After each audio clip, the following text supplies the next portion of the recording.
जय श्री राम बंधुओं। परम मंगलमयी सद्गुरु स्वरूपा श्री राम कथा के अनवरत यात्रा में मैं मनीष भगवान दास श्री राम कथा वाचक श्री ब्रजधाम गिद्वानी पार्क के सामने संत हृदयराम नगर बैरागढ़ भोपाल से राम कथा का गायन प्रारंभ करता हूँ। सदैव की भांति चराचरनाथ भगवान श्री सीताराम जी को नमन करते हुए जगत के प्रधान सद्गुरु भगवान भूत भावन भोलेनाथ को प्रणाम करते हुए रिद्धि सिद्धि और विवेकशीलता के प्रधान सद्गुरु इष्ट भगवान श्री गणेश को नमन करते हुए कथा में प्रवेश करता हूँ। विगत दिनों से जीवन में किस प्रकार से राम कथा के सूत्रों को आत्मसात करें, इस पर हम और आप चिंतन करते हुए राम कथा की चौपाइयों का सहारा लेकर उनके मर्म को समझने का प्रयास कर रहे हैं। कल की कथा में एक चौपाई प्रभु श्रीनगर की जय सब काजा के रहस्य को जानने का प्रयास किया और किस प्रकार से यह चौपाई हमारे जीवन को सही दिशा और व्यक्ति के व्यक्तित्व को विकसित करने में किस प्रकार सहयोगी हो सकती है, वह हमने और आपने जानने का प्रयत्न किया।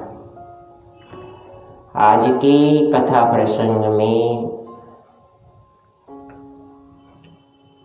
इस पंक्ति के आगे के भाव को जानने का प्रयास करेंगे कि अगर जीवन में व्यक्ति कार्य को प्रारंभ करने से पूर्व भगवान श्री राम के नाम का स्मरण करके अपने आराध्य को स्मरण करके न्यायोचित तरीके से अगर कर्म करे तो उसे किस प्रकार से निश्चित रूप से सफलता मिलती है। तो आगे कहने लगे, करल सुधा रिपु करहि मिताई, गोपद सिंधु अनल सिखलाई। जो व्यक्ति अपने आराध्य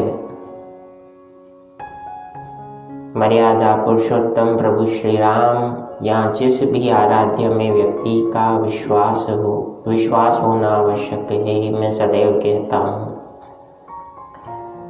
यह मेरा व्यक्तिगत मत भी है कि अगर किसी कार्य में आपका विश्वास नहीं तो अच्छा है उस कार्य को मत कीजिए। Without faith and believe the work is like just pomp and show off doesn't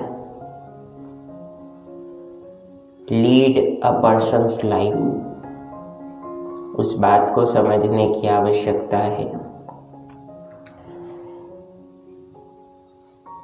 तो जो व्यक्ति ईश्वर का स्मरण करके परमपिता परमेश्वर का स्मरण करके अपने कर्म को करता है और जीवन में कुछ सिद्धांतों कुछ नियमों का पालन करते हुए कर्म करता है, तो उसके लिए सबसे पहला परिवर्तन जीवन का कर्म का यह होता है कि गरल सुधा, विपरीत परिस्थितियां उसके लिए ज्ञानार्जन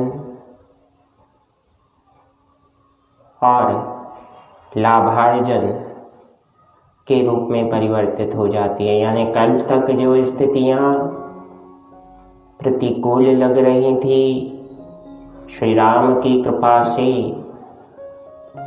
वे स्थितियां आपके अनुकूल हो जाती हैं। याद रखें, फिर दोहराऊंगा, विश्वास होना आवश्यक है, तभी परिणाम मिलेगा।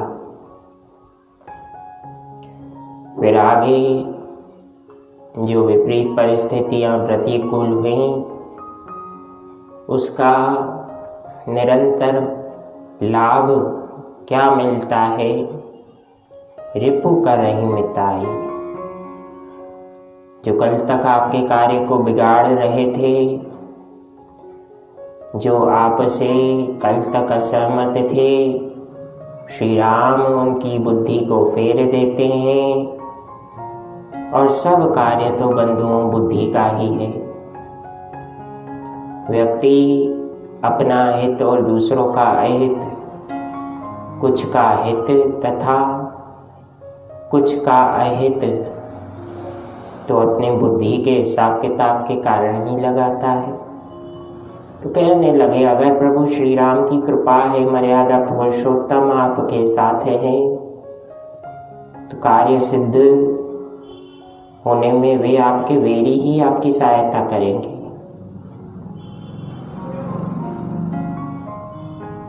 इसीलिए कहा गया कि रिपु करहि मिताई। वे आपसे मित्रता नहीं कर रहे, वे श्री राम के योग माया प्रभाव के वश में आकर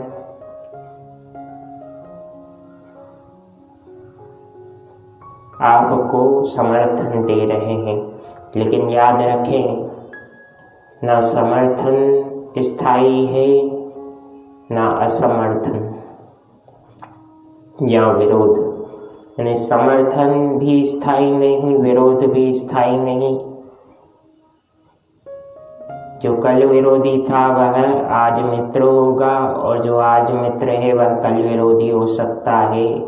यही तो योग माया का खेल है, कुछ भी स्थिर नहीं। तो प्रभु कृपा से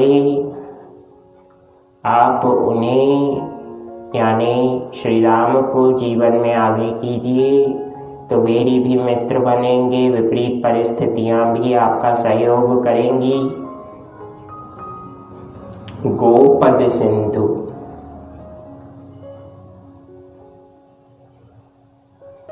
सिंधु का अर्थ यहाँ पर समझने योग्य है।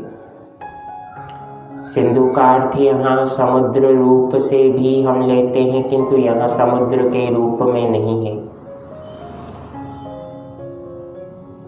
विकट असंभव स्थिति सिंधु रूप से यहाँ वर्णन की गई है। Something which seems impossible till today, but next moment, with the blessings of Prabhu Shri Ram, all situations, vice versa, in a person's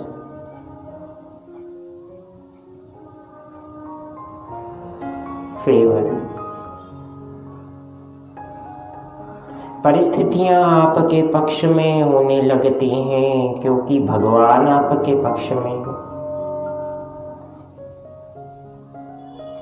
सदैव मेरी प्रार्थना रहती है, विकल्प हम सभी आप और मेरे पास ईश्वर ने दिया है। हम किसे अपने पक्ष में करना चाहते हैं, संसार को या मर्यादा पुरुषोत्तम श्री राम को, लीला पुरुषोत्तम श्री कृष्ण को, मृत्युंजय भगवान शिव को। एक पक्ष संसार का है, एक पक्ष भगवान का है। The ball is in everybody's court. We will have to decide, and decision will have to taken by us. We don't have any other option. तो निर्णय लीजिए और परम पिता परमात्मा की कृपा से जीवन को आनंददायी बनाइए। कहा गया शत्रु भी मित्रता करेगा, असंभव स्थितियां भी संभव हो जाएंगी। जिस प्रकार से गाय के खुर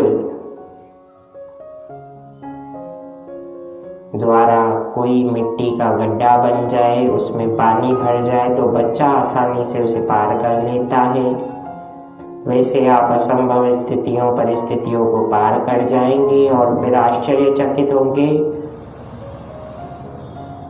कि क्या यह मैंने किया। यश हमें भगवान दिलाते हैं, करते ईश्वर स्वयं है किसी न किसी रूप में। और अंत में कहा कि अनल सितलाई, प्रभु जिसके पक्ष में है उसके लिए अग्नि जैसे अपमानित स्थिति भी अग्नि गर्माहट या ज्वलन स्थिति का प्रतीक है, और जीवन में ज्वलन स्थिति है अपमान। जब आप अपमान में भी आनंदित अनुभव करें, यानी आई डोंट केयर, वह स्थिति बड़ी ही विलक्षण होती है। और ध्यान रखिए, जब यह स्थिति जीवन में आ गई तो गांठ बांध लीजिए, आपके साथ भगवान श्री राम और पवन सुत हनुमान जी चल रहे हैं, भले ही वे नहीं दिख रहे, क्योंकि उन्होंने आपके जीवन में आनंद को स्थापित किया। कथा प्रसंग पसंद आया हो तो अधिक से अधिक शेयर लाइक करें। फेसबुक पेज मनीष भगवान दास कथावाचक को फॉलो करें। यूट्यूब चैनल मनीष भगवान दास स्पिरिचुअल स्पीकर को आज ही विजिट कर सब्सक्राइब करें। कल पुनः आपसे आगे की कथा प्रसंग को लेकर मिलूंगा। जय सिया राम, जय जय हनुमान। याद रखें, we will have to take decision for the betterment of our life. जय सिया राम।